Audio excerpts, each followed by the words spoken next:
let's commit this session to the Lord. Can we pray? Amen. Hallelujah, Lord Jesus. Truly, indeed, your name is beautiful.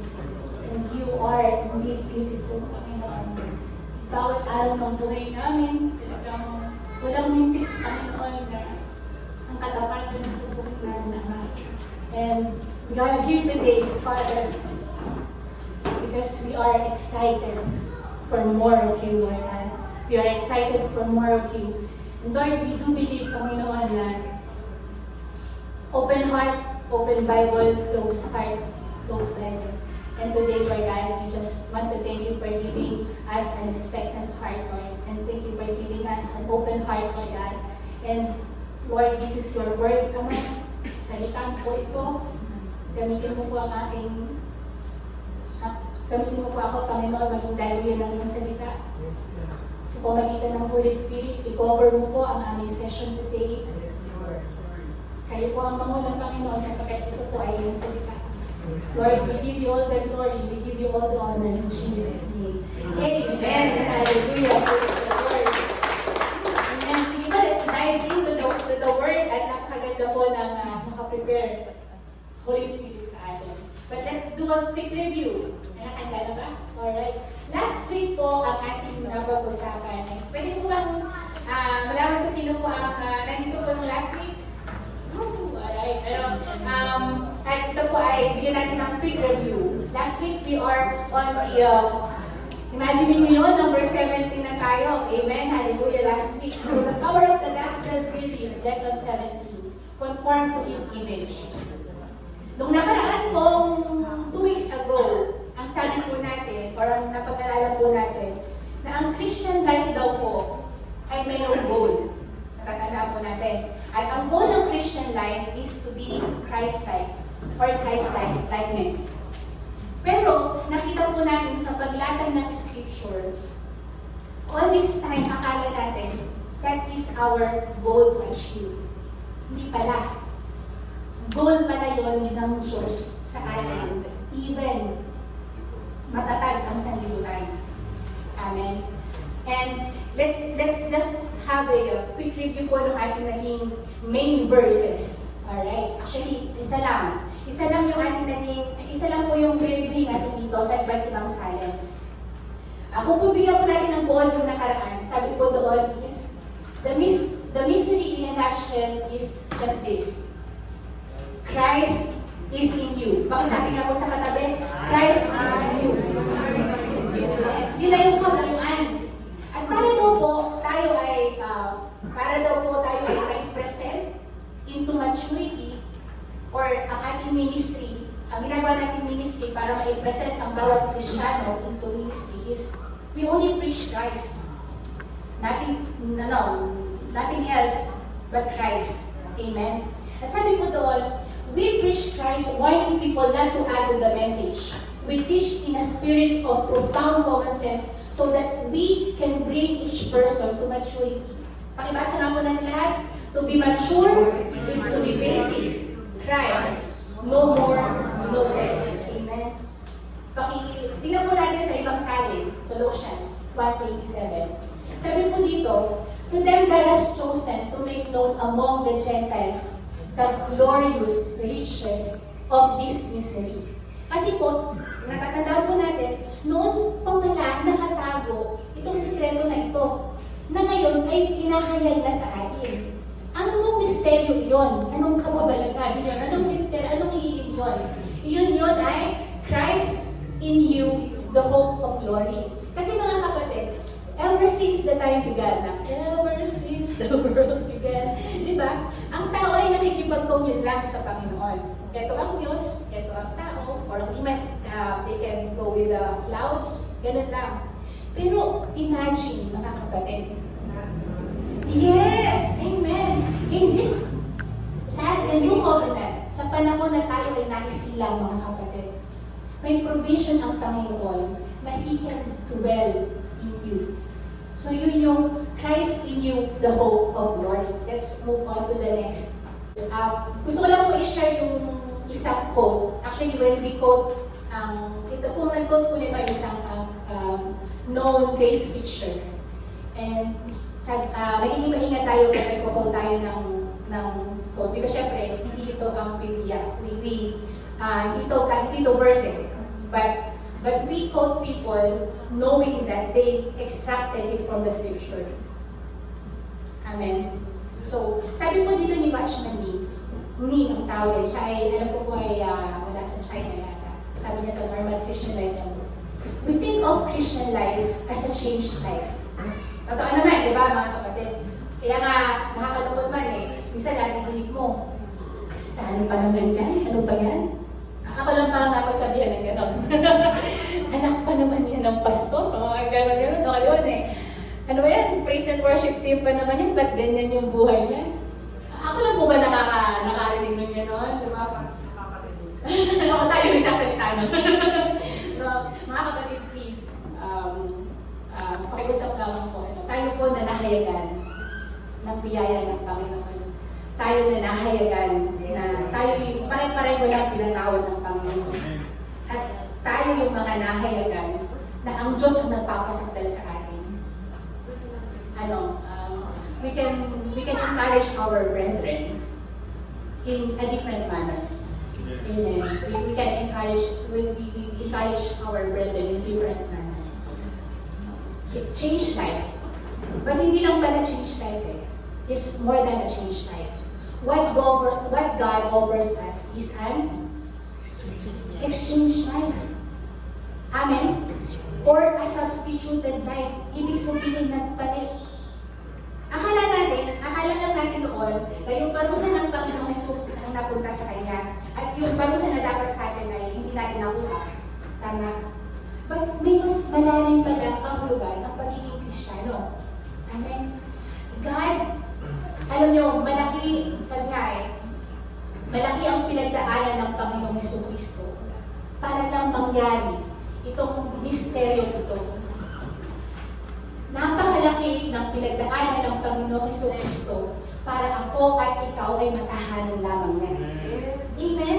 Amen? Can we just give God praise? Can we just give God a clap offering sa ginawa ng Diyos? Sabi niyo mga kapatid, Christ substituted within. And He quoted what Paul actually said. Sabi doon, I live. Nabubuhay ako. Diba? Tayo nabubuhay. Pero hindi na ako yun eh. Tama. But Christ lived in me. Hallelujah. Amen. And the next verse. Ito po. Sabi po dito, nung nakaraan, nabanggit natin dito, living within you is the Christ who floods. Dito na po ako mag-take off para sa susunod nating lesson. Sabi po doon, living within you, pakisabi sa kapatid mo, living within you is the Christ who floods you. Nakakita na kayo ng, nakapanood na po kayo ng balita ng Rumaragas ang yung wave. Can you just imagine for a moment na, siguro, kung kailangan yung pumikit, pwede kayong pumikit, na parating sa iyo isang malaking tubig. Yung ragasa. Okay naman pwede nyo isipin na kayo nasa isang beach ngayon. Dalampasigan. Yung alam mo yun yung isang wave, tatanayin ka sa lakas, tapos parang kang dugong. Dugong ka lang na, hinahampas-hampas ng, anak mo na. Hinahampas-hampas ka ng wave, kasi hindi ka man nakakaahon, meron na namang paparating. Amen. Who plans you with the expectation of glory? Pag sinabi natin expectation of glory, pag sinabi natin glory, something na maganda. Alam mo yun yung, andito ka, ito yung flood, parating sa'yo, maganda. Tapos hindi ka pa nakakabangon, meron na namang maganda.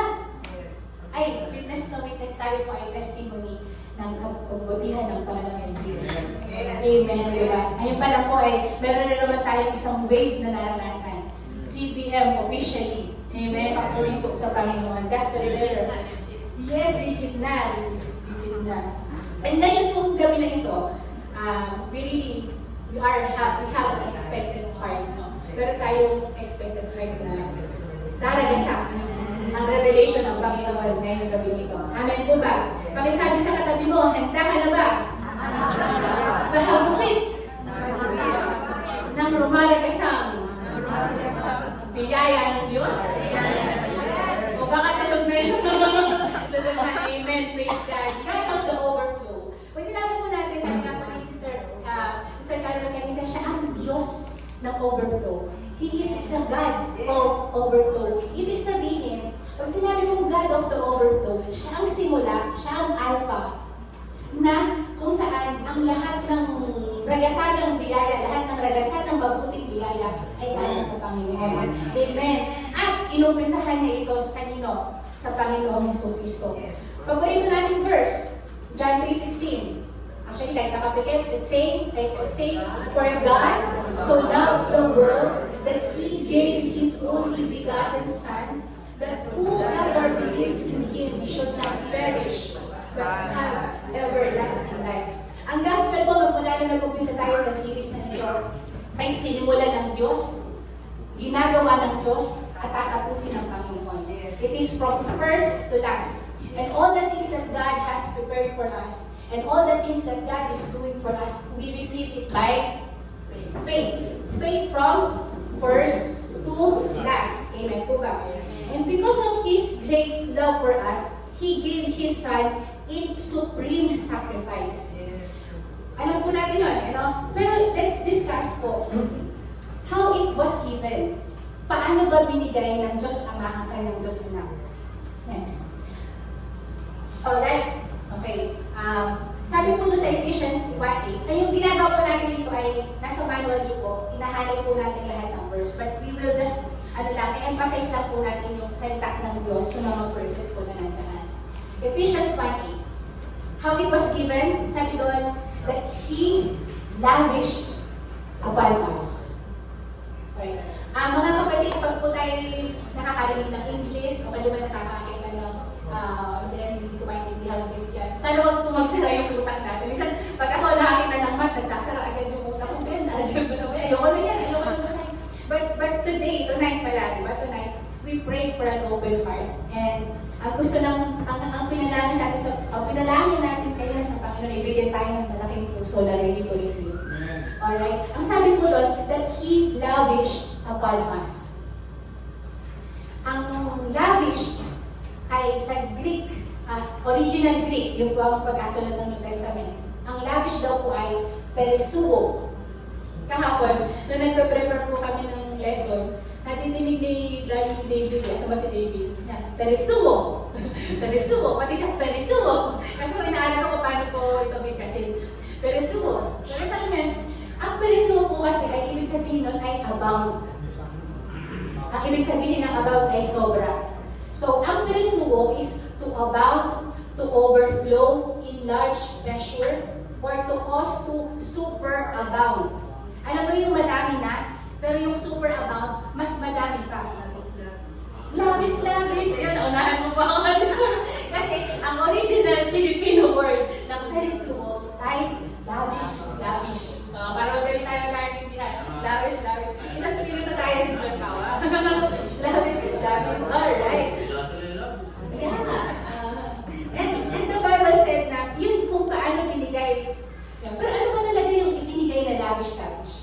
Ito po ay 1:8. Itaas po natin ang basa ng verse. Alright? Next verse na. Sabi doon, sabahan niyo ako, to the praise of His glorious grace, which has freely, pakikinan niya, freely given us in the one He loves. In Him, we have redemption through His blood, the forgiveness of sins in accordance with the riches of God's grace that He lavished upon us. So yun pala ang ibinigay with abundance, yung grace ng Diyos. Alright? At maging mapunahin po tayo sa verse, alam ko po na nabasa niyo na po ito, pero maging mapunahin po tayo dito. Ang sabi po dito is, riches of God's grace. Alam niyo po, kapag sinabi po kasing labis-labis, paano po ba masasabi na ang isang bagay ay labis-labis? Depende sa sukatan. Tama? Depende sa sukatan. Halimbawa, mayroon ka ruler. Lagpas sa ruler. O sobra sa ruler. Meron kang isang, yung weight sa weight. Timbangan. So may kilohan ka. So meron pa lang kung labis sa timbang, o kulang sa timbang. Pwede ko ba tawagin yung ating representative ngayon na import? Yung dalawang Amerikano at Amerikana. Alright. Para lang po, maintindihan natin. Kasi mga kapatid, yun ang sabi dito ko, in accordance with the riches. So, paano ibinigay ng lavish-lavish? Lavish-lavish. So, meron kanukat. Ayan. Okay. Halimbawa, ayan. Ito, bali po, imagine nyo ito may tubig. Alright? Isa lang pala, isa lang. Ano ba ito? Akala ay magiinom kami. Okay. Ang kapunuan ng basong ito, di po ba yan? Ang kapunuan ng basong ito, pakibukas mo nga po. Okay. Halimbawa, sinali natin ang kapunuan ng basong ito. Sige po, para sa inyo. Alright. Napuno po ba ito? Hindi. Okay, balik nga po kayo, pare. Para meron akong dramatic sa Pero, kapag ito ang nag-salin, pare, salin. Mapupuno. Yes! Kasi, ang sukatan ng fullness nito ay mas malaki. Palakpakan po natin sila. Diba? But imagine, mga kapatid. Alright? Imagine niyo po, kapag sinabi, in accordance with the riches of God. Siguro kung nakikita niyo po yung kulay blue na yun, no? Kulay blue na tag na yun. O, diba? Siguro, mas malaki yan sa Diyos. Yung nakukuha niyo po. But let us explain it further. Let's dig in further. Next slide. Ito mga kapatid, unang nagasa. Sabi doon, for from His fullness. Ulit. For from His we have all received. Natanggap na, hindi pa? Natanggap na. We have all received grace upon grace. Amen? I don't know if you can comprehend.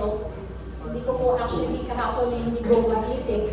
Sumilip nga ako sa langit kahapon habang hinihingi ko sa Panginoon yung ating pag-aaralan ngayon. Papasilip ako sa langit. Siguro kung pwedeng tanggalin itong kesa nila to at makikita niyo po ang langit. Hindi mo natin ma-imagine ang fullness, ang kapuspusan ng ating Diyos. And that fullness is what we have received. Unang nagasa, grace upon grace. Sabi po sa NIV, sabi doon, out of His fullness, we have all received grace in place of another. Alright? Amen? So, kung meron pong John 3:16, na tatandaan nyo, na lagi nyo natatandaan, ito po ay John 1:16. Alright. Sabi doon ay sa di masukat na kayamanan ng Panginoon. Amen. Sabi po sa inyong manual, sabi doon, next slide na lang. If you have received an overwhelming revelation of God's grace towards you or toward you, no one will be able to stop you from sharing with others. Humabaw po ba yung lalagyan ni Brother Johnny kanina? Yes. Umabaw. Yes. It is impossible to sit on a genuine revelation of the gospel. It is like a fire in your heart and in your bones, Jeremiah 20. It must result in others being told. Actually, I modified it po eh. It will actually automatically and effortlessly result in others being told. Kahit ayaw mo umato, aagaw ka kapag ipinuhos ng Panginoon ang kanyang kapaspusan sa iyo. Amen. Hallelujah. Kaya po, and this is actually what God's want us to know. Di ba kaya nasabi doon sa verse, God wants everyone to know it. Ito yung Amen. Hallelujah. Meron po bang example sa Biblia na sila ay in-stop magsalita about Jesus? Or sige, ganito muna. Kayo po ba ay na-experience nyo na po ba na kayo ay harangin? Jesus, Jesus, itong mga sinasabi ito, hallelujah, hallelujah, praise the Lord ko. Naranasan niyo na po ba kayo ay bawalan? Meron po sa Bible na istorya na pinigilan silang bawalan. Next slide na. Yes, pinigilan silang magsalita. Then they called him sa Acts 4, 18 to 19. Then they called them in again. Then they called them in again. Tinawag ulit sila. Sabi nila, commanded them not to speak or teach at all in the name of Jesus. Bigyan ko lang po ng konting buod. Yung Acts 4, bago mag-Acts 4 ay merong Acts 3. Tagal niyo po pag-isipan. Bago mag-Acts 4 may Acts 3. Alam niyo po yung Acts 3, ang sabi ni Peter, and ang sabi ni Peter doon, ay meron silang pilay na nakita. Filled with the Holy Spirit. Filled with the Holy Spirit. Ang sabi ni Peter, silver and gold I have none, but such as I have, I give thee. Next na DD. I give you that in the name of Jesus Christ of Nazareth, rise up and walk. And we know what happened, di ba, mga kapatid? Nakalakad doon. Tapos, dahil may mga, ang tawag ko doon ay Sadducees. Tama po ba ang aking pagka-pronounce Sadducees? Mayroong Sadducees sa gilid na nagigilait. Kasi si Peter, ang mga apostol, may pinipidang pangalan. Pangalan ng Jesus Christ of Nazareth. At yung pangalan na yun ay nakakapagpagaling. Walang ibang pinipida ang mga apostol kundi ang ating Panginoong Jesus. Sila nasa gilid, inis na inis, yaman na yaman sila kasi hindi na sila yung bida. Ang mga Sadducees po kasi sila yung mga malayaman ng araw, sila yung sikat sa Sanhedrin. Kaya sila pinipigilan. Meron ngayon merong mga modern, yung mga modern Sadducees and Pharisees na kumakalaban sa mensahe ng biyaya. Kasi hindi na sila ang sikat, kundi si Kristo ang sumisikat. Amen ba mga kapatid?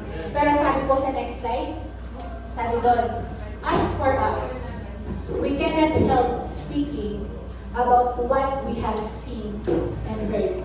Alam niyo po doon sa Acts 3 ang sabi, they are filled with the Holy Spirit. Ang sabi po nila is, walang ibang ngalan na ibinigay sa kanino man sa silong ng langit.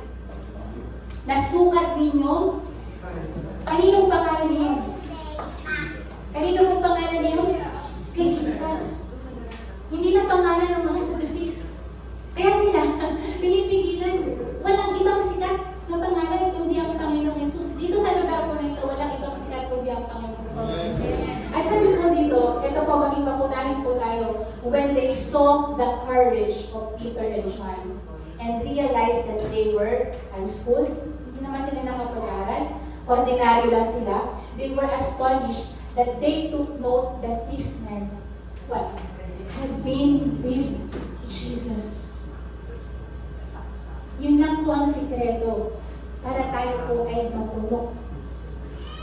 They were filled with the Holy Spirit and they did wonders because of one thing.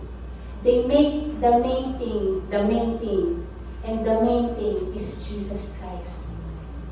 Amen? Amen? Amen. Nakikita ng tao, ay courage yun. But we can see it, a flow of the Spirit. Yes. Akala ng ibang tao, yabang yun. Pero we understood it as a confidence in the Lord. Yes. Amen. Hallelujah. Amen. Out of the overflow. Alright. Sabi po ni Jesus, merong, so sabi po natin doon sa nakita po natin doon sa storya, that it is actually the Spirit who made wonders through the life of Peter and John. Tama? Yun yung lumalabas because they had been with Jesus. Pero Pero may dalawang klase daw po ng mga lumalabas. Parang pangit. May dalawang klase, kasi mahirap po sa Tagalog. may dalawang klaseng overflow. At ito po yung sinabi ni Jesus sa Luke 6:46. Alright. The good person out of the good treasure of his heart produces good. And the evil person out of his evil treasure produces evil.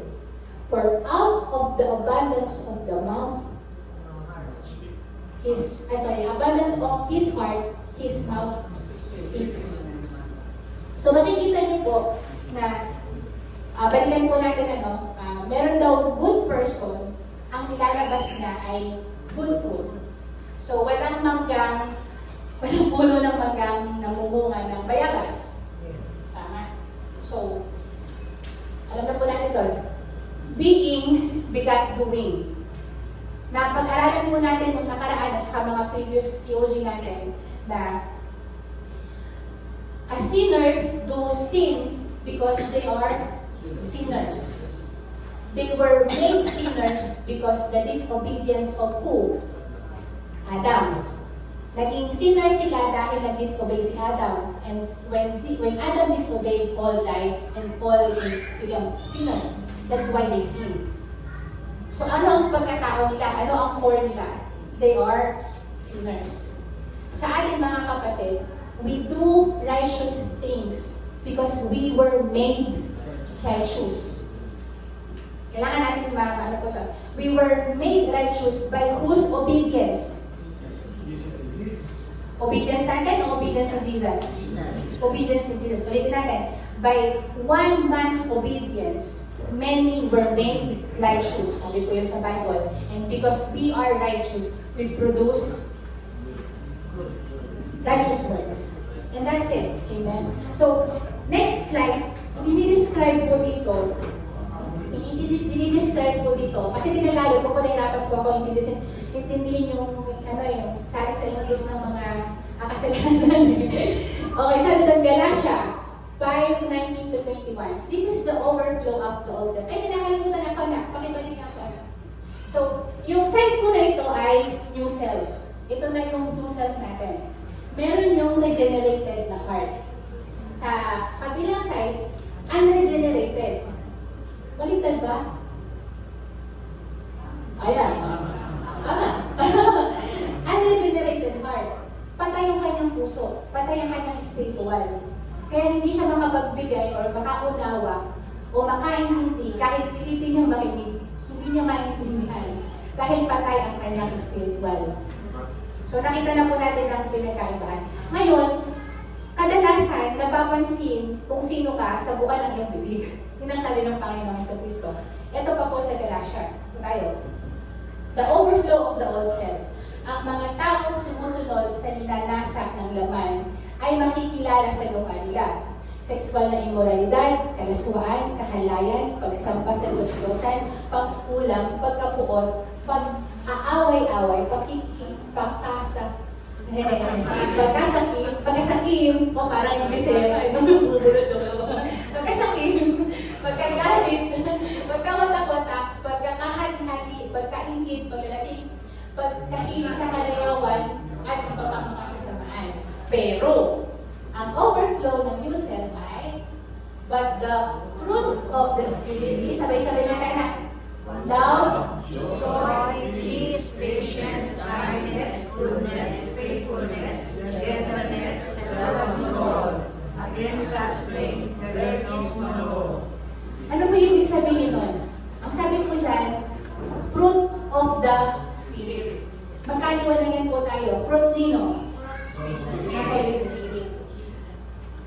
At hindi natin fruit.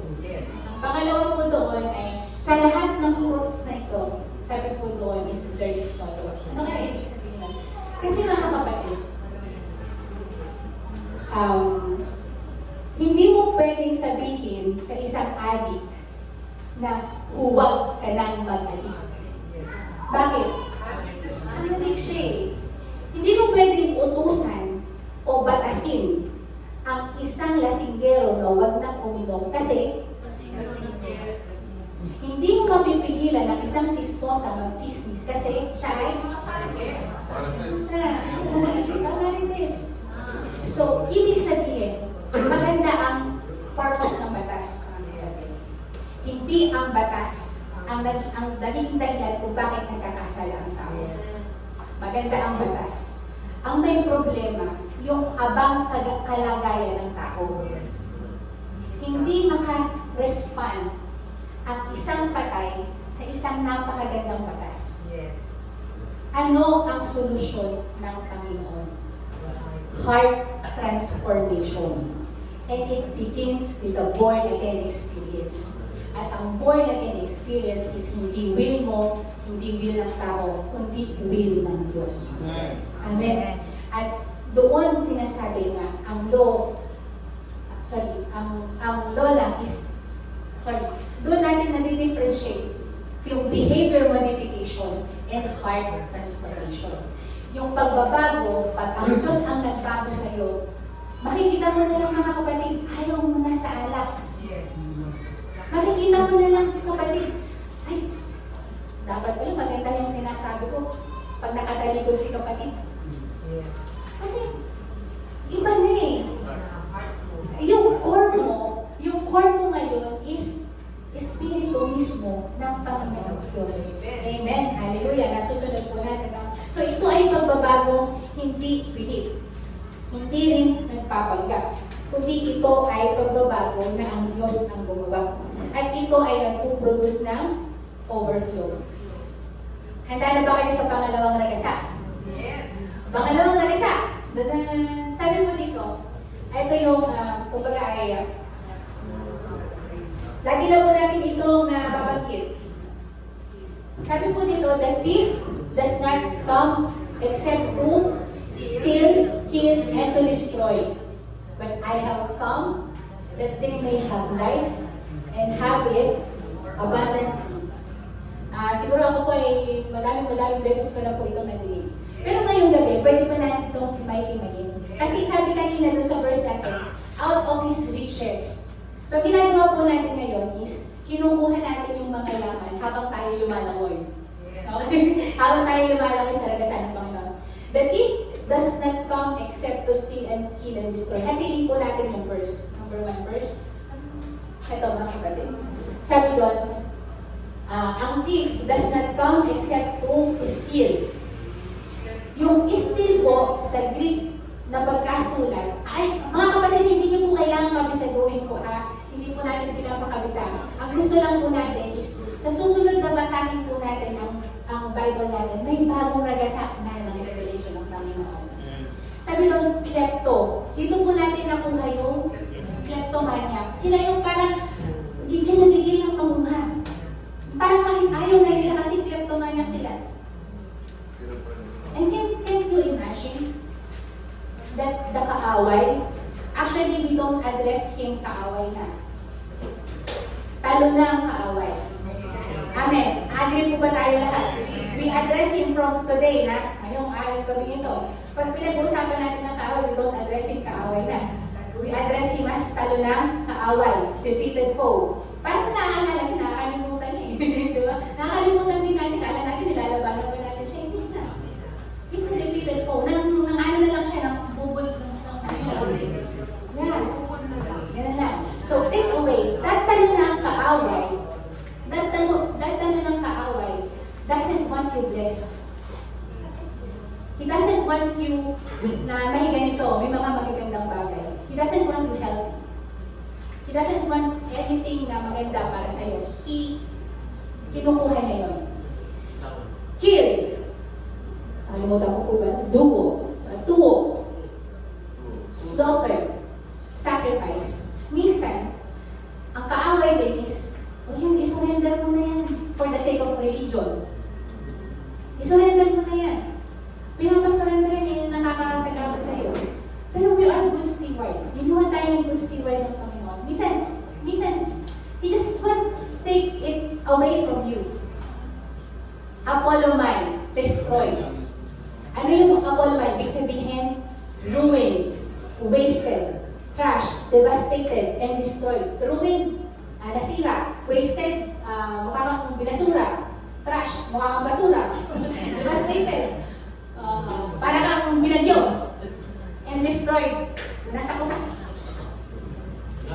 Yeah, wanasak. And the talunan kaaway want to see you, want to see me ruined. He wants to see me wasted. He wants to see me trashed. He wants to see me devastated. He wants to see you destroyed. Kaya alam niyo po, wala lang ang ninang dito eh. Kaya ang ninang sinilang sesito po. Alam niyo po, nung bata si Alexis, nung pinanganak, sabi po sa kanya nung doktor, ay hindi na ito makakakita. Parang ganun malabo yung mata ni Alexis. Bago Kristiyano pa lang si Ninang Cecil, hindi pa siya marunong manalangin. Sabi na ganito, Ama, Lord, hindi ako makapayag. Sabi niya, Lord, hindi ako makapayag na yung anak ko ay magugulat. Di ba? Ganun lang naman. Hindi lang naman natin papayagan na ang tal ng kaaway ay sirahin tayo. Kinayawalin, an amen po. Diba? We don't want, hindi tayo makapayag. Nung sige ng Cecil ay na-fall, parang di sabi, operahan, bibiyakin daw yung ulo. Eh, mahal na mahal yun. Tapos sabi ng mga anak, Ate, 1 million eh. Operahan, pupuksan yung pupuksan yung Di tawag ako kay Paul, 1 million daw, kasi naman yan ako 1 million. Pero yung mga anak niya, alam mo yun na gusto ko sabihin dito ba? Alam mo yun, napalahod nila ako sa Panginoon. Lord, hindi ako pumayag. Sabi ng ninang ko, hindi siya pumayag. Hindi din ako pumayag. Hindi ako sa Panginoon, Lord. Hindi ako pumayag. Mag-preach pa kami ng gospel of grace eh. Hindi ako pumayag. Nag-uusap kami dati, mag-small group ka pa kami. And you know what? God do wonders. Because you call upon the name of Jesus. Amen. At next slide, kapatid. Itong maganda.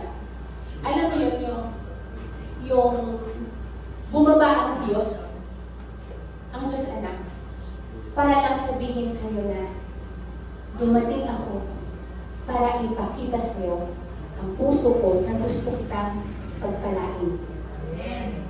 I have come that they may have life, and they have it, that they may have it more abundantly. Sabi po doon, yung Greek text daw po doon ay to have, na magkaroon ka, and to continually possess. Ganda yun, di ba? Yung life. Ang Greek word po ng life ay Zoe life. Ano ibig sabihin ng Zoe life? Alam ko po, nadinig na po ito. The absolute fullness of life, the real and genuine. May pwede palang buhay, di ba? A life that is active, vigorous, and blessed. Doon natin narinig yung sinabi ni Pastor nung Sunday. Tayo ay masigla, malakas, mabubuhay na. Amen. And that is the soul life that we have in Jesus. And ito yung pinakamaganda. A life that is, or that belongs to God. I don't mind na pag-aari ako ng sino man. Basta pag-aari ako ng Diyos. Dalawa lang naman ang pwede may mag-aari sa'yo. Kaaway ko, ng kaaway ko ang Diyos. Mga kapatid, imagine the life of our loved ones. Imagine the life, alam niyo, pag tumitingin ka sa news, tumitingin ka sa ibang tao, alam mo yun yung parang ginaganon-ganon na lang yung buhay nila ng kaaway. Alam mo yun yung kukuhanan pa, papatayin pa hanggang sa Madrid ka. Sana makita natin mga kapatid, how God sees them. Amen. Dahil lang wala pa sila kay Kristo. But imagine life with Christ. Amen. Sabi po doon, more abundantly. Ang Greek word po doon ay perissos. Yung perissos po, galing po doon yung perisuo kanina. Ang perissos ay be above, beyond what is regular, extraordinary, and even existing. This is not just abundance. Super abundance. Pakisabi mo sa kapatid mo, super abundance. Amen, super abundance. At ito ang nakakatuwa, mga kapatid. Paki-next slide ka. Alright, so kung daw papalitan po natin, o let's say, may expand natin yung John 10:10. Sabi po doon, pwede mo itong kunin sa iyong puso at ideklara na ang Panginoon, but I came that they might have and keep and constantly retain vitality, gusto, tinagalog ko po din yan. Vitality, lakas ng buhay, malakas, gusto, masaya ka habang nabubuhay. Pakitingnan mo nga yung kapatid mo kung yan ay masaya o bumutin. Stress? Masigla. Masigla.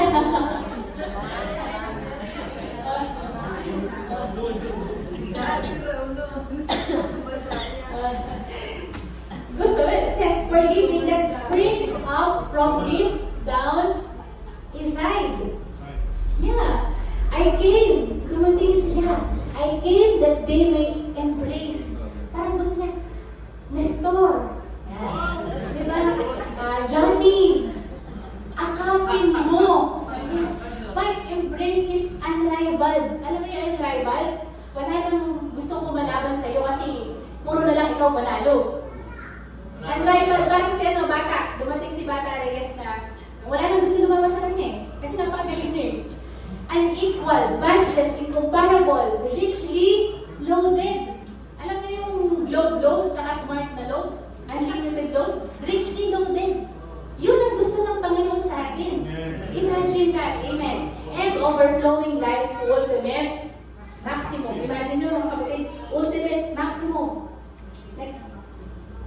Kung babasahin po natin to sa translation, the Passion Translation, ito maganda po. But I have come, pwede ba natin basahin lahat para po tayo mag-sing? But I have come to give you everything in abundance. More than you expect.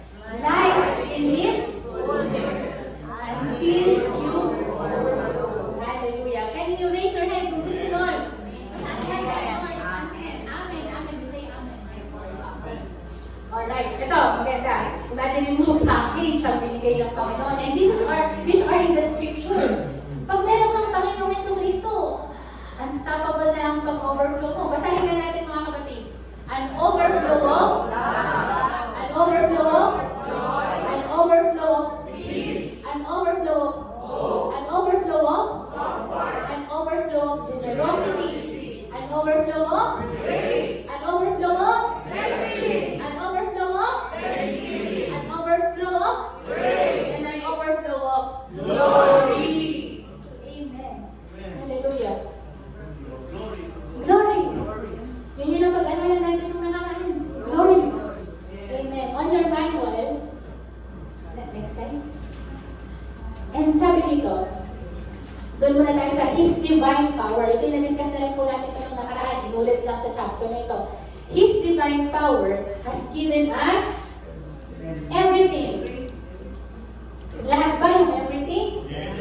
So, His divine power has given us everything we need for a godly life.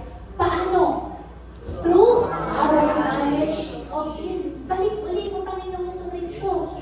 Amen. Sabi doon sa unang verse, sa unang section, grace and peace be yours in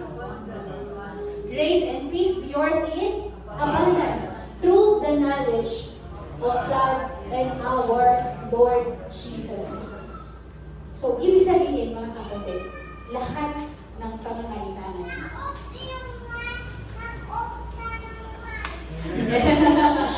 Lahat ng pangangailangan mo ay binibigyan ng Panginoon sa pamamagitan ng pagkakilala mo sa Kanya.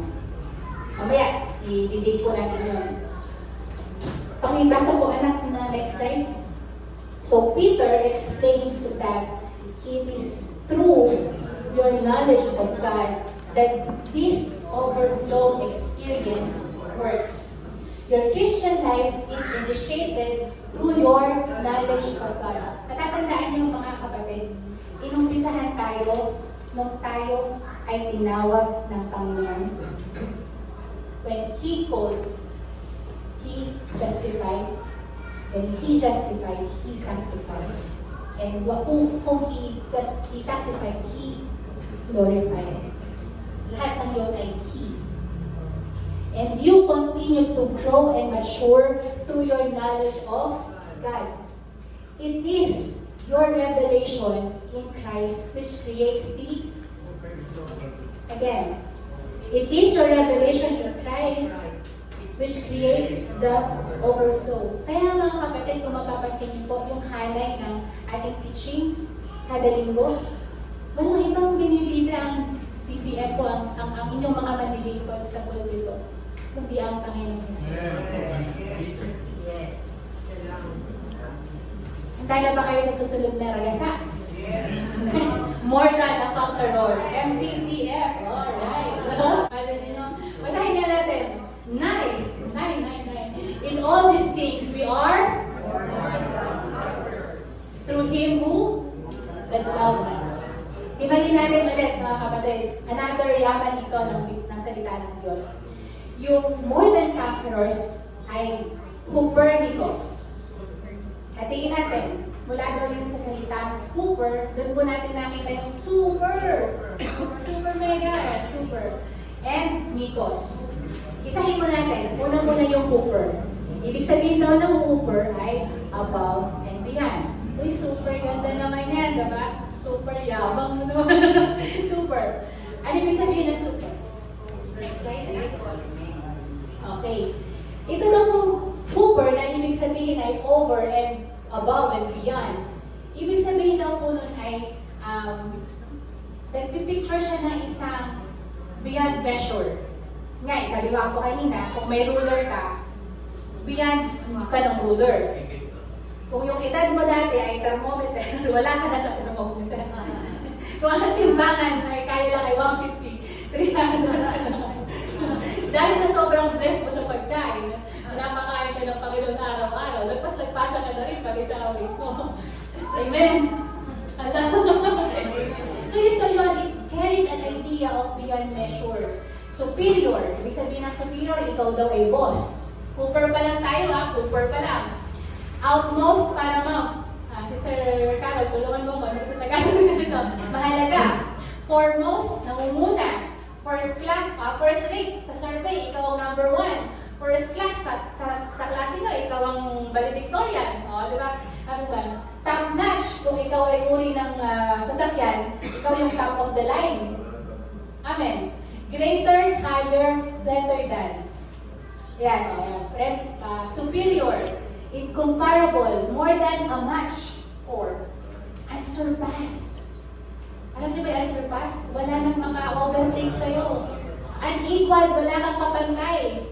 Unrivaled, yun, wala nang gustong kumamot sa'yo by any person or team. Cooper pa lang yan, mga kapatid. Again, ulitin ko yung verse natin. You are more than a conqueror. Next. So, kung babasahin daw po natin yung verse na yun ulit. Sabi doon, we are greater conquerors. Alam niyo po ba yung conquerors? Manlulupig. Pakitingnan nyo nga yung kapatid nyo kung mukhang manlulupig o nalupig na ang itsura. Nalupig na ba? Mukha ba nalupig yung itsura? Alright? Okay. Balik tayo sa screen, mga kapatid. Baka masyado nang tingnan mo. We are greater conquerors. Superior, ano ba sabihin? Conquerors. Higher and better. And we are more than a match for any foe. We are outmost conquerors, paramount conquerors, topmost conquerors, unsurpassed conquerors, unequal conquerors, unrivaled conquerors. Ganun kayaman ang verse na yun, mga kapatid, na lagi na natin pinabasa, ganun na lang. Cooper pa lang yun. Next slide, anak. Nikos. Ang Nikos, ang ibig sabihin daw ng Nikos ay overcomer, mapagtagumpay, conqueror, manlulupig, champion, panalo, victor, panalo, master, boss. And it is a picture of an overwhelming, prevailing force. Amen. So, pag pinagsama yung Cooper, Nikos, ano ibig sabihin ng slide? ito ay two burnings. Ang ibig sabihin po doon is to gain a surpassing victory. Kaya lagi tayo tinatanong ni Pastor di ba? Yung bang, kamusta ba buhay mo? Walang kabuhay-buhay? O isang buhay na matagumpay? Matagumpay! Tagumpay! Diba? So yet, amid all these things, we are more than conqueror and gain a surpassing victory through Him who loves us. Kaya pa ba mga kapatid? Okay lang ba mag-extend tayo ng konti pa? Through Him who loves us. Hinighlight ko po yun. Through Him who loves us. Bakit? Okay, bibigyan ko po ng diin pa. Mula sa verse na ito, kukuha pa tayo ng isang verse para mas maging ma-emphasize pa natin itong more than conquerors na verse. Next slide na. Sabi doon, through Him who loves us. Meron ko pala dito. Sorry, hindi ko pala. Okay, so sabi sa manual, sige po, sabihin muna natin sa manual. Sorry po, ako po yung nauna sa aking slide. Sabi po dito is, such is the victory that has been won for us on the cross. Mga kapatid, hi, hello. Biro lang po. So, this is the victory. Has been, wala na po ako, bumalik ko sa ako. Has been won for us on the cross. Kaya, mga kapatid, stop looking at yourself as a loser. Kasi, salita na ng Panginoon mismo, siya na mismo ang nagsabi na ikaw ay hindi talunan. Kung sasabihin ng iba na ikaw ay iniwan ng kung sino man, kung naranasan mo na tinanggalan ng trabaho at sinasabi kasi hindi ka performer, loser. Alalahanin natin na Diyos mismo ang nagsabi na ikaw ay magpagtagumpay. Sabi doon, such is the victory that has been won for us on the cross. Naalala niyo po yung laban ni Goliath at saka ni David. Ang matatawa ka, merong mga spectators sa gilid. Diba sila yung mga Israelites? Tapos, nung binato ni David si Goliath, dinagukan ng spirito ng Diyos si Goliath. Bagsak, diba? Ano yung ginawa ng mga Israelites? Kasi alam mo kung bakit, mga kapatid? Kasi yung pagkapanalo ni David, ano yung sabihin nun? Pagkapanalo ng buong Israel. Ang tanong, kasama ba sa nakipagsuntukan ng mga kay Goliath? Hindi. Pero kasama sila sa panalo. Tama mga kapatid, pag nanalo si Pacquiao, panalo buong Pilipinas. Ganon din ang ginawa ng Panginoon Jesucristo. Nung siya'y nabayubay sa krus at nabuhay magputi, yung victory niya, ang ibig sabihin nun ay victory natin. Amen. Hallelujah. And there is actually more than we need personally. He gave us more than we need so that we can share victory with those around us. Again, through Him who loved us. Mga kapatid, it is not victory without Jesus Christ. Again, it is not victory without Jesus. Yes, may mga nananalo na wala pa kay Kristo na. They succeed. But the genuine and real victory only comes from Jesus. At alam niyo po kung bakit na ngayon pag nagtagumpay ka sa buhay mo, mga kapatid, pag nagtagumpay ka sa buhay mo, hindi, lagi mo nang sasabihin, ito ay tagumpay ng Panginoon sa Kristo sa akin. Kaya mapapasin mo mga kapatid, walang grace people na mayabang. Amen. Lahat ng mga nakakaunawa sa biyaya ng Panginoon, sa mensahe ng biyaya ng Panginoon, kinikilala nila na lahat ng pagpapala, lahat ng tagumpay na nararanasan nila ay dahil sa Panginoon. Amen. Hallelujah. Next verse. Ano ba yun? So, sabi doon, through Him who loved us. Through Him. Sabi dito, Ephesians 3:20, panibagong nagasap. Ay, okay pa ba kayo mga kapatid? Nakukuha pa mga kapatid. Okay pa. Okay, sabi doon, now to Him who is able to do far more abundantly. Alam niyo po ba na abundantly pala dito sa Greek original text ay huperek peruso. So, now to Him, sabay-sabay na tayo mga kapatid, now to Him who is able to do far abundantly beyond all that we ask or think, according to the power that works within us. Ang word na gusto actually iparating sa atin ng verse na ito ay huperek peruso. Yung huperek peruso ay 3 beses lang po ginamit sa New Testament Greek. Nang ibig sabihin ng huperek peruso, sabi po ni West, sila yung mga talagang nag-aaral ng Greek word.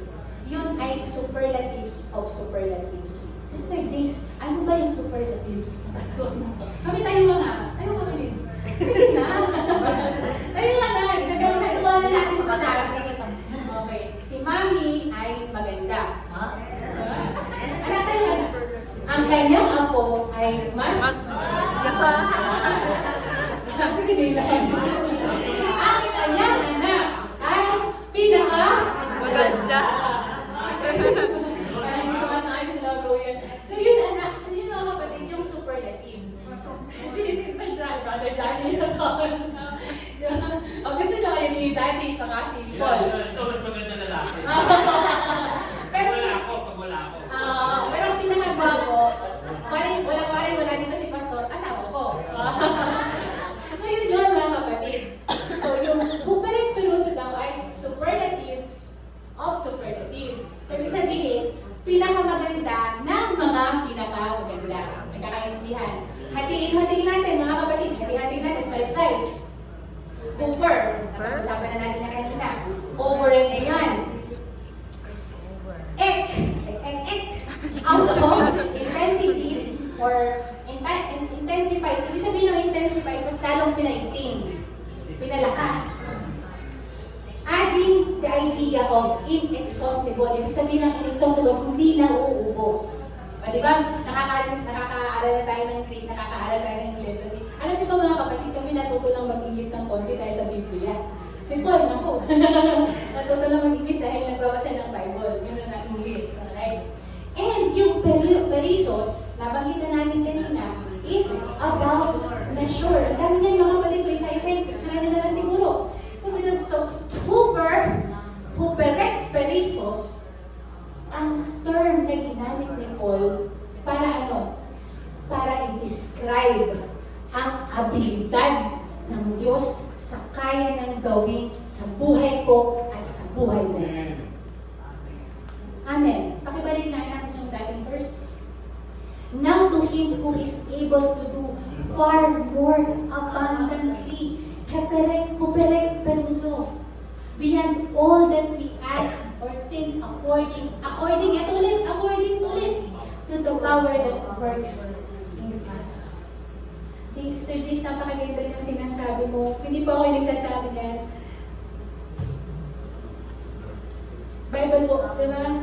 Bible, ang Diyos na mismo nagsasabi na dumating siya para sabihin sa iyo at gusto niyang malaman ng lahat na ang kanyang puso sa bawat isa sa atin ay abundant. Amen. Through Him who loved us. So, through Him, alam na natin yung kaya niyang gawin. Sabi yan, sis, parang alam mo yun, yung tatanungin mo, Sir Jace, too good to be true yan. Parang saliwa yan sa nangyayari sa buhay ko. O ako lang. Di ba? May mga sitwasyon sa buhay natin na parang hindi nag-match yung sinasabi ng word sa natural nating nararanasan.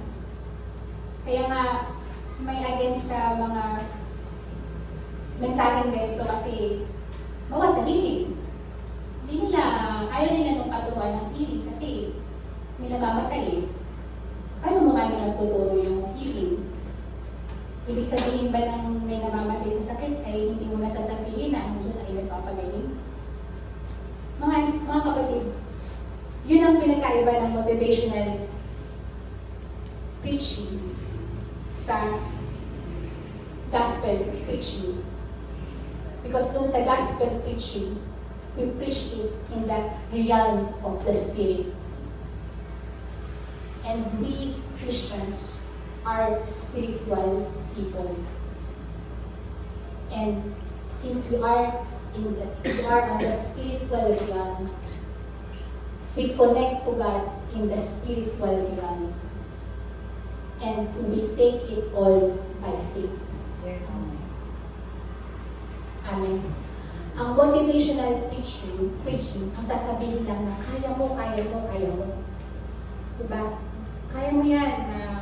Willpower. If there's a will, there's a way. Diba? Pero ang pinagkukunan nila ng lakas ay ang kanilang sarili. Pero ang gospel preacher, itinuturo kanila kay Kristo na hindi nauubos ang lakas.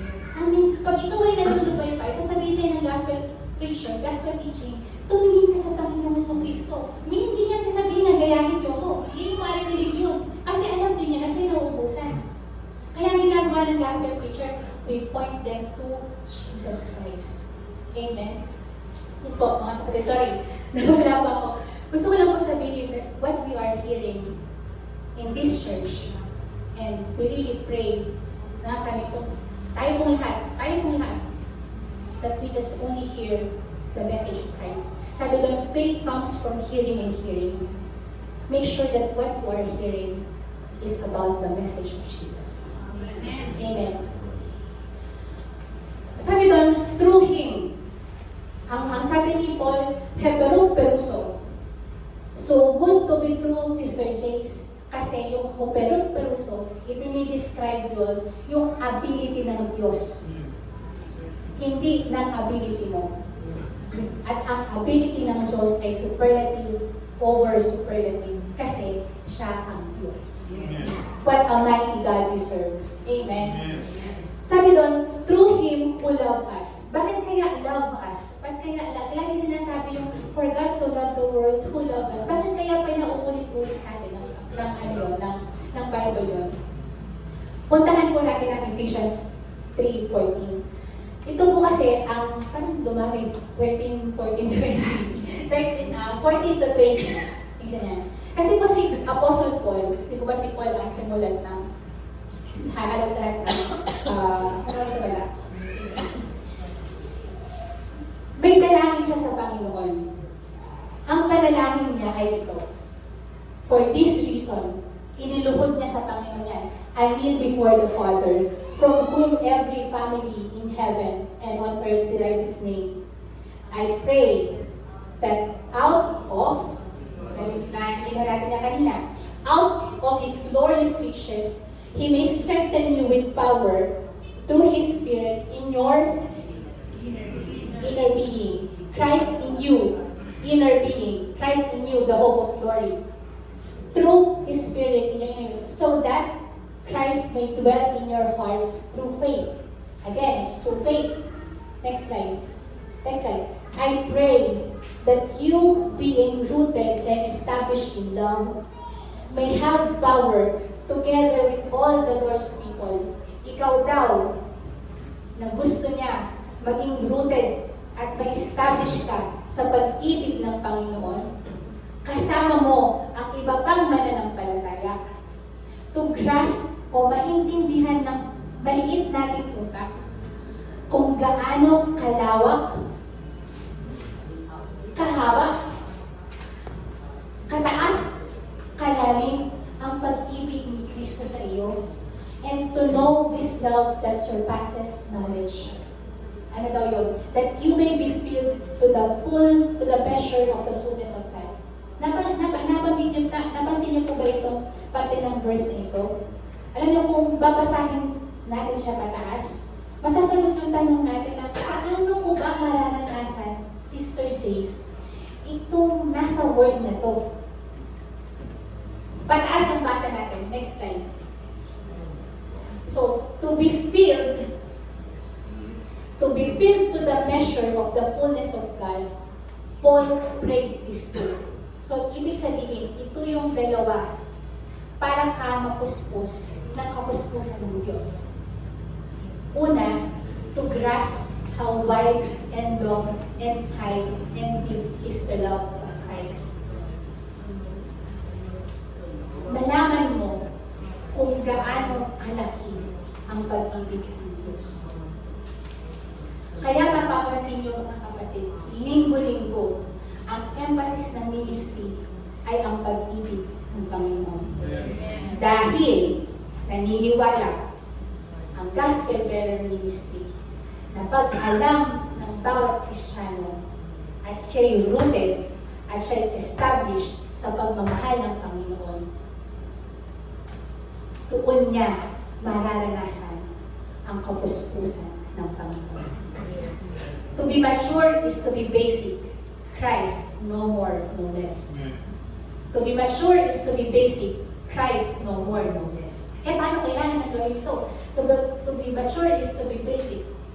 Christ. Hindi, kasi Sir James, dapat may programa kasing bahan. Ganito. To be mature is to be basic.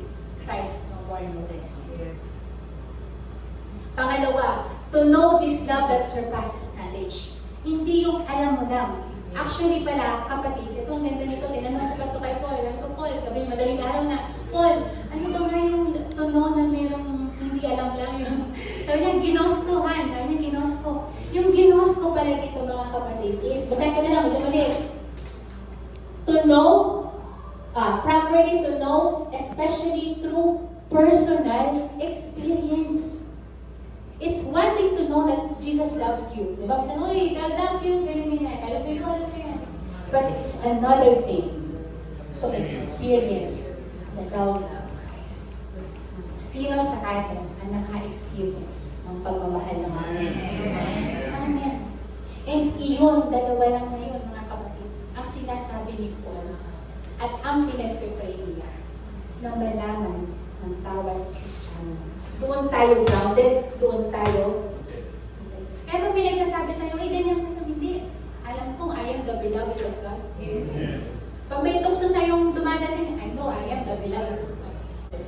So know that you are the beloved of Christ. We are more than conquerors through Him who loved us. Amen. Our maturity, our fullness, our victory, our overflows is through Him, through the knowledge of Him who loves us. Yes. And dahil alam mo na ikaw ay mahal ng Diyos, ang pag-ibig ng Diyos ay dadaloy sa iyo. Lapit na po tayo. Streams of living water. Next slide. Ito yung sinasabi ng Panginoon. Let anyone who is thirsty come to me and drink. Natatandaan niyo yung kantang to? Is anyone thirsty?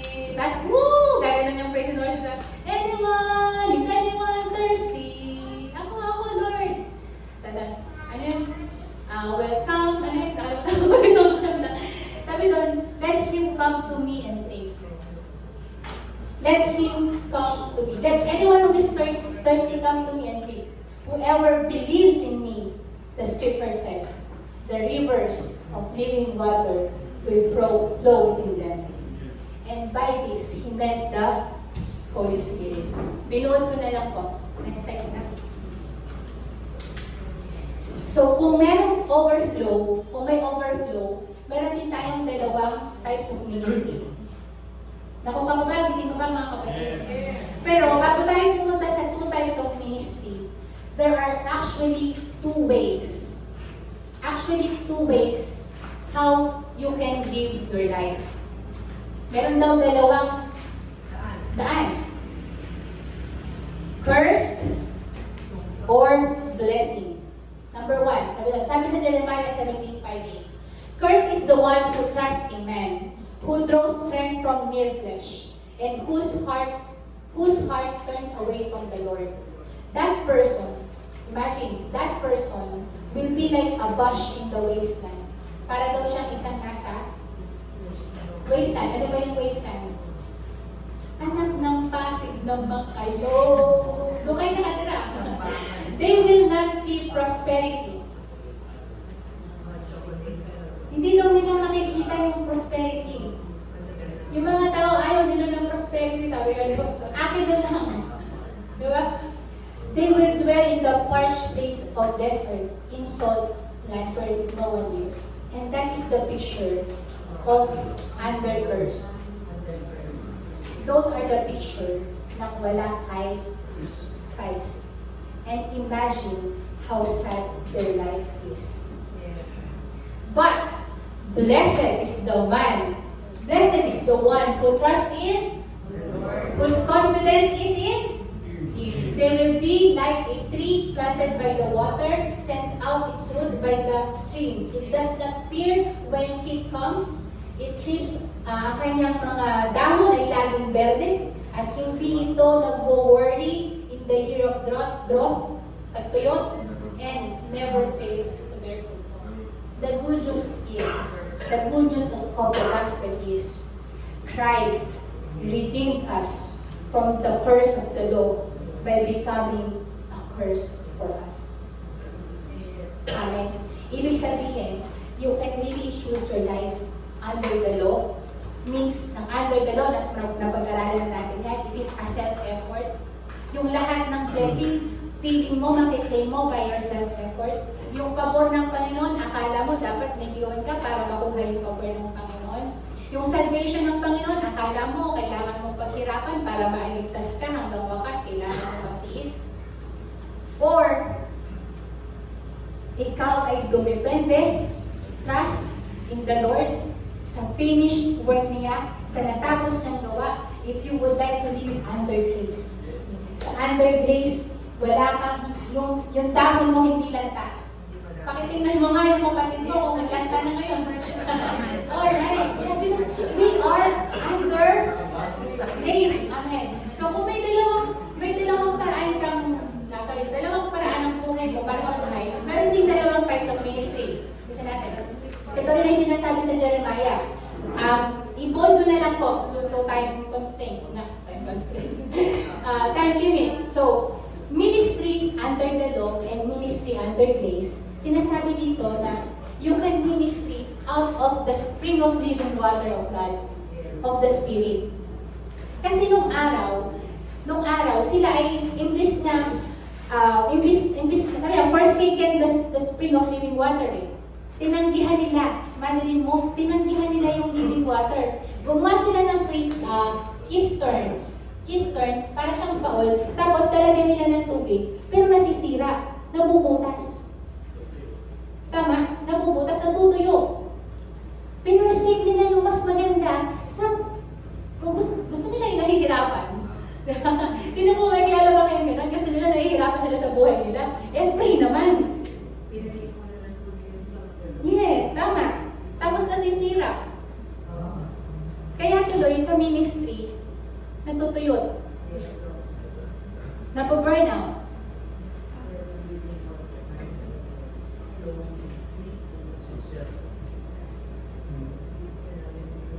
They had been with Jesus. The apostle had been with Jesus. And they were filled with the Spirit. So tayo pong nagbi-minister, kung ang ministeryo nyo po ay sa simbahan, be with Jesus. Kung ang ministeryo nyo po ay sa bahay, sa inyong mga anak, lalo na sa pag may batang balikot, nakaka-drain. Balik ka sa Panginoong Jesus. Honor manual. We can only truly minister out of the spring of God's Spirit if we try to minister to others out of our own strength and ability, independent from God's Spirit, we will either dry up or burn out, whether in life or in ministry. We too must learn the lesson that God taught Zerubbabel and Zechariah 4:6. Natatandaan niyo to? Paborito natin. Not by might, but by the Spirit of God. At kapag nakakita ka ng malaking mountain, anong klaseng ministry yan? Anong klaseng problema sa buhay yan? Anong mang pagsubok ang dumating yan? Anong isisigaw natin? Grace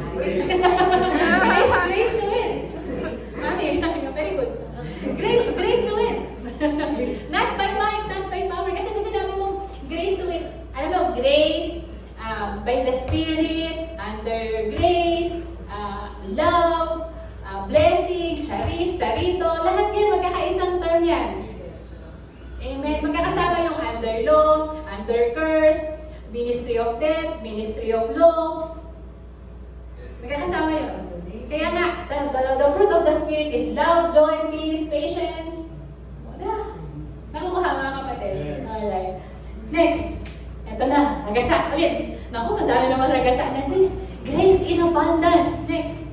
Sabi doon, and God. Pwede ba tayo tumayo? Tayungan tayo. Basahin nga po natin lahat. Tapos itignan na natin ito. And our God is able to make all grace abound to you, so that in all sufficiency, in all place, at all times, you may abound in every good work. It is grace in overflow. Pwede pa tayo? Okay. And all means all. All means all. Makasabi po sa katabi nyo, all means all. So, lahat po lang diniscuss natin ngayong gabi, it's all in superlative. Lahat ay pinaka. Sabi sa manual, He works in you in a power that is immeasurable, taking you into a glory that is, which results to a joy that is. Saan ka pa? Sa Panginoong Jesus ka na. Kaya, let's reach out. Let's touch those who are not yet in Christ.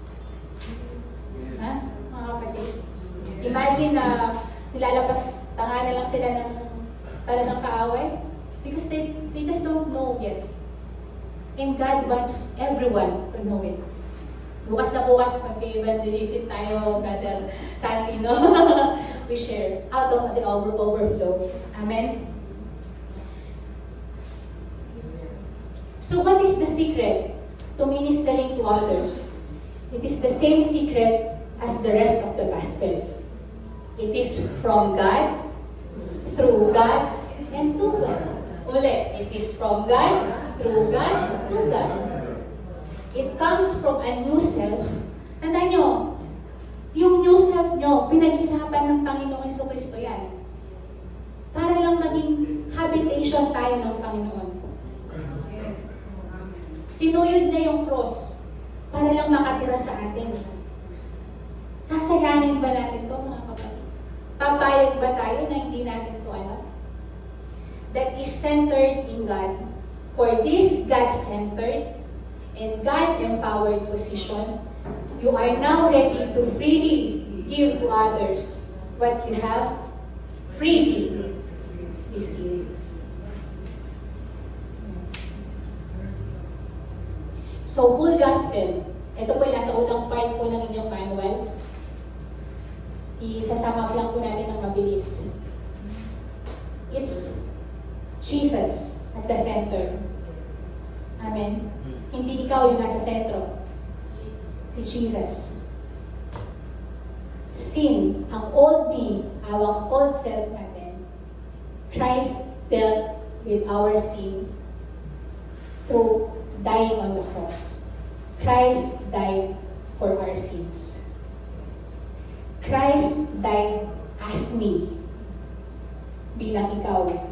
It is no longer I that live. And then, at the right side of the cross, Christ lives through me. Yun yung napag-aralan natin last week. At ito yung chapter na dalakaran natin ngayong gabi hanggang sa mga susunod na COG. Christ lives through me. The first quarter deals with the barrier of sin. Hindi ka makalapit dati, ginawa ng paraan ng Panginoon. Dahil sa iyong kasalanan, pinatawad ka na past, present, future. Second quarter deals with your unregenerated self. Gusto kong pumait, pero di ko magawa. Gusto kong pumait, pero di ko magawa. The answer is the born-again experience. third quarter deals with your true life in Christ. And the fourth quarter deals with how you minister that life to others. Amen. Hallelujah. Tapos na po yung ating mensahe. Pero, meron lang po akong gustong, susulitin ko lang po ang pagkakataong ito. Kasi hindi rin po ako makapayag. Since tinatakal po natin, tulungan niyo po ako, tinatakal po natin yung grace in abundance, na isa po sa mga kalaban o yung tumataliksa. Ano ba yung tumataliksa? Yung tumataliksa sa mensahe ng biyaya ay hyper grace yan eh. Hindi niyo na ba yun mga kapatid? Hyper grace yan. Pwede na siyang magkasala. And we call this teaching hyper grace. Can I confess tonight that I myself is a hyper grace believer? In the context of, or I am a hyper grace believer because it's in the scripture. I'll show you the verse right here. Kasi po, ang natutunan ko po sa aking, hindi lang na po alam na siya po ay aking mentor, ay si Brother Petty. Hindi lang niya alam, kayo lang nang kanalaman. Kasi sabi sa akin ni Brother Petty, sister, wala naman yan sa Bible eh. Nasabi niya po sa akin nung dati na kami nagkakape. Alam niyo, yung salita yun talagang sa akin na hindi po ako nasaktan na-encourage po ako doon na every time we speak, we make sure that we have the scripture because the scripture is the voice of God. Otherwise, sasabihin mo, opinion mo lang to. Tama? And kapag opinion mo, sabi naman ni Bishop Emmy, huwag mo na lang i-broadcast kasi opinion mo lang naman yun eh. But if you know that it's in the scripture, hindi ka magkakamali doon kasi it's in the scripture. So, ito pong hyper grace na sinasabi na ito ay bansag po sa mga nagkikerry ng mensahe ng biyaya. And they call it cheap grace. Kaya ko po sinasabi ngayong gabi ito kasi una-una po ako pinabigyan ng pagkakataon. Hindi kasi ako makapayag. Kung ako ay aso, pag may kumakalaban sa akin amo, tatahol ako. Diba? Maganda yan mga kapatid. Kasi sinasabi nila na yung biyaya ng Panginoon ay cheap. Cheap grace daw. Cheap grace daw. And that's the reason, that's the last Sunday na umattend kami doon. Kasi they called this teaching as cheap grace. Kasi daw, grace without a cost is cheap. Ano ba nga ibig sabihin ng grace without a cost? Kasi daw grace na walang spiritual disciplines. Grace daw na walang repentance. Grace daw na walang confession. Grace daw na walang cost. Ang tanong ko, kaninong cost ba dapat? Ang grace ng Diyos. Unang-una, kanino bang grace yun? Grace of God yun. So kung biyaya yun at sa Kanya galing yun, kapatid, ang nagbayad ng cost nun, hindi ikaw, si Kristo. At mind you, hindi basta-basta cost nun. It cost God's own Son. Fullness ng Panginoon yun ang ibinigay niya. Tapos sasabihin mo sa akin, cheap grace. Di ba mga kapatid? So, pag sinabi nilang cost, kasi wala yung parte nila, wala yung man's part, parang ang dating sa akin nun ay, nakukulangan ka ba sa bayad ng Panginoon? Nakukulangan ka ba sa natapos niyang gawa? Para isipin mo na ang iyong kaligtasan ay makukuha mo lang kapag dinagdagan mo ang biyaya. Kapag inisip mo na yung anointing, kaya mong i-merit ng spiritual discipline mo. Na ang pabor, na ang blessing ng Lord ay kaya mong makuha kapag nag-long prayers ka, nag-fasting ka. Hindi mga kapatid eh. Kasi ang sabi dun sa Bible is, nilutin ko po kanina sa Galatians, na I have one question. Sorry po, hindi ko lang kapasa, no? May isa lang akong tanong sa inyo. Nakuha mo ba ang banal na espiritu sa pamamagitan ng batas? Sa pag-obey ng batas? Have you received pakatulungan niyo nga po ko, have you received the Spirit of God through obeying the law?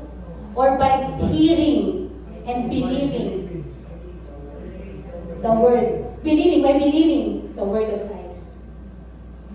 Amen. And kung walang scripture, wag po tayong maniwala sa hypergrace. But there is a scripture. Sabi doon, moreover, the law entered that offense might abound. But where sin abound, grace abounded much more. Nasaan yan? Romans 5:20. The voice of God. The verse is the voice of God. Kapag may versikulo, pwede mong panghawakan, mga kapatid. Mapapansin nyo, dalawang beses na banggit ang about. Mga kapatid, wala na ito sa manual nyo, but I just really feel in my heart na kailangan ko pong sabihin. Abounded is pleonazo. Ang pleonazo, ibig sabihin lang nun, ay simpleng abound. Pero, nung sinabi niyang grace abounded much more, ang gamit niya ay huper peruseo. Periseo. Peruseo. Perisyo. Hindi perwisyo. Huper periseo. Nakalimutan ko alam, paano ba siya ito? Periseo. Periseo. Huper means hyper. And periseo means super abound. So kung pagbabanggain mo yung dalawang yan, mga kapatid, grace, super abound. Tama nga, hindi hyper grace kasi super hyper grace. And that's what we have received from the Lord. Grace in abundance. At iyon ay galing sa Panginoon. I don't know about you, mga kapatid. But a sinner like me who sinned big time, all I have, ang tanging pag-asa ko lang ay ang biyaya ng Diyos. I don't know about you, pero ako, sa aba kong kalagayan, isa lang ang kailangan ko, ang napakayamang habag ng Diyos. Amen po ba, mga kapatid? It's grace in abundance. Next time. Praise Jesus. Pwede po ba tayong tumayo? Dito na tapos. Pwede po ba natin i-take home ang verse na ito? Basahin po natin. God can do anything, far more than you could ever imagine or guess or request in your wildest dreams. He does not by pushing us around. Pwede ba natin mag-stop doon? Ibig sabihin, ang Panginoon, hindi lang siya utos ng utos. Gawin mo to, gawin mo to, gawin mo to, gawin mo to, gawin mo to, gawin mo to. No, He's not like that. He is not like that now, under the new covenant. Ano siya? But by working within us, anak, sabi doon, come to me, all of you who are heavily laden, and I will give you rest. Learn from me, and I will show you the real rest. Sabi na, working within us. Ako ang gagawa sa loob mo. Amen? Tuloy po natin. His Spirit deeply and gently within us. Let's shout it. Glory to God in the church. Glory to God in the Messiah, in Jesus. Glory down all generations. And glory to all. Oh yes. Oh yes.